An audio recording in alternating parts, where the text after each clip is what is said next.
Well, I actually admire the new Education Secretary. I met him when I was part of the team in Bromley Borough that helped them go from inadequate to good with outstanding leadership in 2 years. And he attended and we had a very positive conversation.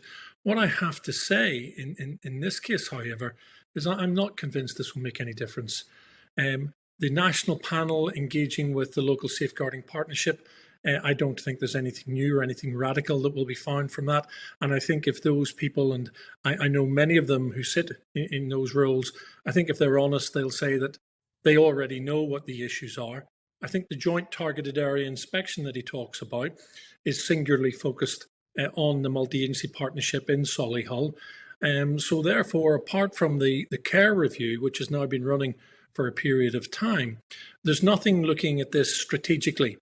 And my concern is, and what I'd hoped to hear was that the Education Secretary was going to say that government was going to take a long, hard look at itself. That doesn't seem to be the case. And in an environment where funding for children's social care began to decrease in 2010, where we have had over 1,000 Sure Start centres close between then and 2019, when we've seen an 84% rise in child protection plans by 2019, the situation is getting worse. When we've seen teen suicide rates increase by 67% between 2010 and 2018, we now have the added issues around COVID on this. I really think if they were going to look at making a difference, they know what the fundamental problems at the front line are. They're linked to the lack of strategic grip and leadership. And I've said it before, I'll say it again. Pointing the finger at others is great, but look in the mirror yourself.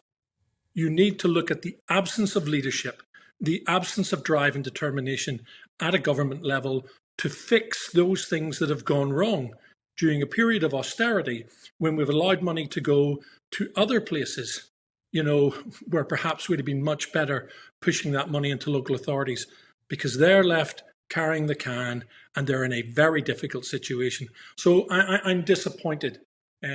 I'll wait to see what comes from it, but I think we could probably predict the outcome of that review. And what do reviews do? They create a space so that we can deal with the horror of this, the horror that we all feel. We're all terrified that it could happen to another child. But the passage of time will mean that we'll go back to our day-to-day lives that are very busy, doing many things that benefit the public, but ultimately little, if anything, will change. And that's not good enough.